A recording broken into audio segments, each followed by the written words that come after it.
చాలా హ్యాపీగా ఉంది. అదే విధంగా చూస్తే ఆల్రెడీ ఇప్పుడు మళ్ళీ ఇట్లాంటి వాళ్ళు ఎంతమందికి ఇంటింటికి పథకాలు ఇస్తున్నాం కాబట్టి 175కు 175 సీట్లు మాయనని అంటుండగా జగన్మోహన్ రెడ్డి. ఆయన అనటం కంటే కూడా కొత్త 2 నెలల తర్వాత ఏం జరుగుతుందో చూస్తే ప్రజలకు తెలుస్తుంది. అదేవిధంగా చూస్తే మన కొడాలి నాని అంటుండే ఇలాంటివి ఎంతమంది వచ్చినా కానీ ఏమి చేయలేరు, ఏం పీకలేరు అని చెప్పేసి కొడాలి నాని. పీకటం అనేది లేడీస్ మేము మాట్లాడలేము. ఆయన ఆల్రెడీ ముందు ఈయన్ని తిట్టాడు, ఇటు నుంచి ఇక్కడ కుర్చీ వేసుకొని నాది మంచం నాది కుర్చీ అనుకుంటే అలా అలా అని అలా వెళ్ళి ఆయన ఎంత తిన్నాడో ఇంకెన్ని రకాలుగా ఈయన్ని తిట్టాడు. ఆడగోడలని మాటలన్నీ అన్నాడు ఆడవాళ్ళని. ఆయనకి ఎంత సంస్కారం ఉందో ఆయనకే తెలియాలి అది. అదేవిధంగా చూస్తే రోజా గారు ఆల్రెడీ ఇంకా చంద్రబాబు నాయుడు మళ్ళీ జైలుకి వెళ్ళి అతి తొందరలోనే వెళ్ళి బెయిల్ కూడా అయిపోవచ్చింది, గడువు అయిపోవచ్చు, మళ్ళీ జైలుకి వెళ్ళి ఊసలు లెక్క పెట్టాల్సిందే అని అంటుండగా ఆయన ఆవిడ అనటం కూడా ఆమె మాటలు ఎన్ని రకాల అయినది చాలా ఇప్పుడు అన్ని రకాల జరిగి ఉన్నాయి. ఆడవాళ్ళం మా నోటితో మేము అనకూడదు. చాలామంది మగవాళ్ళు ఆమె వస్తూ జీవితం ఏంటో అందరూ చెప్పారు, చాలామందికి తెలుసు. ఇప్పుడు ఆవిడకి ఏం చేయాలో అర్థం కాని పొజిషన్లో ఆవిడే ఉంది. అదేవిధంగా చూస్తే ఆల్రెడీ మొన్న ఇడతల రజని కూడా ఆల్రెడీ ఇలాంటి దత్తపుత్రులతో కలిసి ఇలాంటి ఆంధ్ర పట్టిన దొంగలు ఇద్దరు దొంగ ఒకడు దత్తపు ఆల్రెడీ పిల్లలకు కడుపు చేసి సంవత్సరానికి ఒక ఆడదాన్ని చేసి కడుపులు చేసేవాడు ఒకడు వచ్చేసి మన ఏపీకి పట్టిన దొంగల ముఠ ఒకటి, 2 కలిసి వచ్చి ఏం చేయగలుగుతారో జనాలకు తెలియదా అని.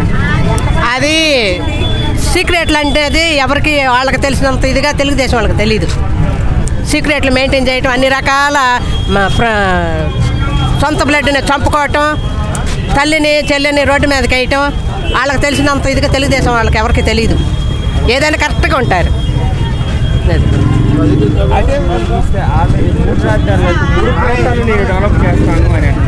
ఒక్కదాన్ని కూడా ఇంతవరకు చేయాలి. 5 సంవత్సరాలు పెట్టింది ఆయనకి చేయటానికి. ఉన్నాయి మొత్తం నాశనం చేశాడు. ఆయన కష్ట రాజకీయం లాగా ఉంది కానీ ప్రభుత్వానికి మేలు చేయడానికి వచ్చినట్టు ఎక్కడా కనిపించట్లేదు.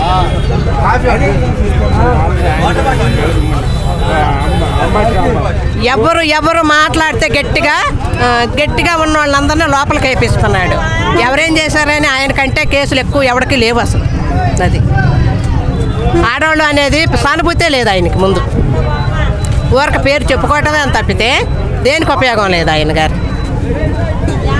చాలా సంతోషంగా ఉంది. మొదటిసారి జైలు నుంచి వచ్చాక తిరువూరు వచ్చారు. పోస్ట్ ప్రోగ్రామ్ బాగా సక్సెస్ అయింది. చాలా బాగా ఉండబోతుంది. ఏపీలో చంద్రబాబు గారి వ్యూహం ఎలా ఉండబోతుంది? 121 సీట్లతో జనసేన టీడీపీ ప్రభుత్వం ఫామ్ చేయబోతుంది. ఇదే వ్యూహం. అదేవిధంగా చూస్తే ఆల్రెడీ ఇంటింటికి పథకాలు ఇస్తున్నాం కాబట్టి వైనాట్ 175 ఏంటి ఇచ్చేది? ఇంటింటికి 30% అతను ఇచ్చేది. అతని వాలంటీర్లకి అతనికి సరిపోతున్నాయి. ఏం లేదు, 30%. గృహాలు పక్కా గృహాలు అన్నది సెంట్రల్ గవర్నమెంట్ ఇచ్చినాయి. అవి పోయినసారి టీడీపీ గవర్నమెంట్లో మేము శాంక్షన్ చేసి ఇప్పుడు కడుతున్నారు. అది అంతకన్నా ఇతను ఇచ్చింది ఏమీ లేదు. అదేవిధంగా చూస్తే ఆల్రెడీ మన కొడాలి నాని అంటుంది ఇటువంటి వాళ్ళు ఎంతమంది కలిసి వచ్చినా కానీ ఇటువంటి కుక్కలు ఎంతమంది కలిసి వచ్చినా జగన్ ఏమీ చేయలేరు, ఏమీ పీకలేరు అని. ముందు ఆ కుక్కను గెలవమనండి అక్కడ, తర్వాత చూద్దాం.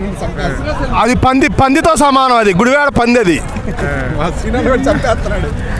అదేవిధంగా చూస్తే మన రోజా గారు కూడా అంటారు ఆల్రెడీ జైలు నుంచి బయలు మీద వచ్చారు, మళ్ళీ అతి త్వరలో అది నగిరి పంది. దానికి నోటితోలు ఎక్కువ, దాంతో మేము మాట్లాడలేము. అసభ్యంగా అది ఇప్పుడు ఆవిడ మాట్లాడినాడు మేము అదంటాం కూడా తప్పే. ఆడ మనిషి కాబట్టి.